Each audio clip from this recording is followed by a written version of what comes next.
Okay, here we are outside the 2015 split. Got a lot of bee activity here, and I believe I have 2 pinhole entrances.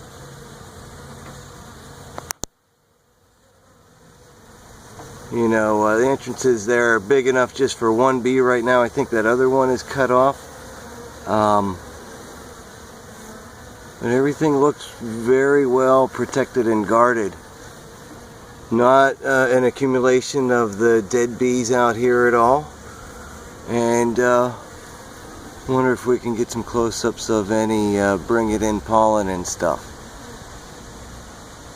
What kind of activity we got going on in here. I took a peek the other day and there's a lot of good comb growing in here.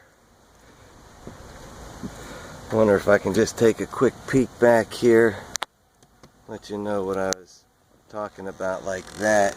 You see that's new comb growing up in there. So I'm going to leave this go. It's really well guarded. I don't need to interfere with that one today. We can take a little meander up here to the main hive from where that colony was split.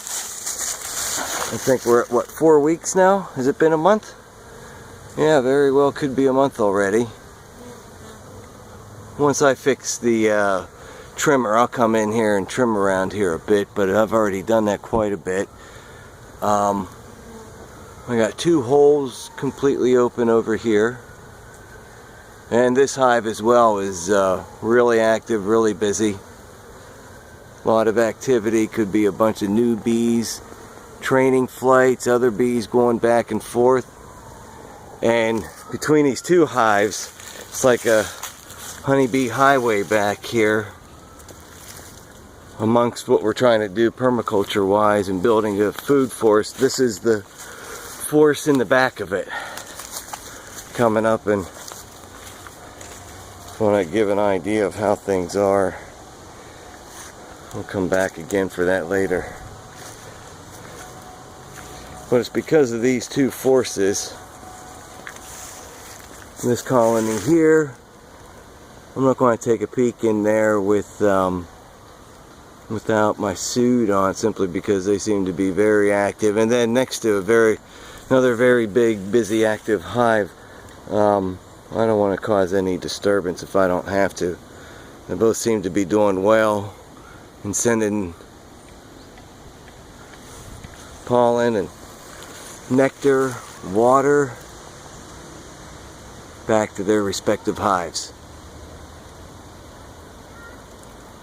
We'll come over here and take a little walk through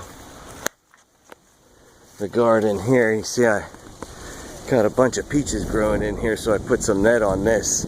Last year I got 2 peaches out of this tree, and this year it looks like there'll be quite a lot. You know, and how much of it do I owe to building yields on swells like this with the big comfrey plant in front of it, and other plants around like horseradish, catnip. We got some flowers there, asters, peppers, basil. Anyways, back to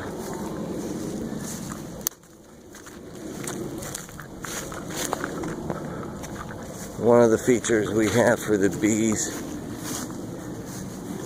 is a fountain here. That doesn't seem to be attracting them today after 4 days of constant rain. But this is the path that they come through. They're up and off and out for about a 2-mile radius, but there's always lots of them around here when there's lots of flowers like this.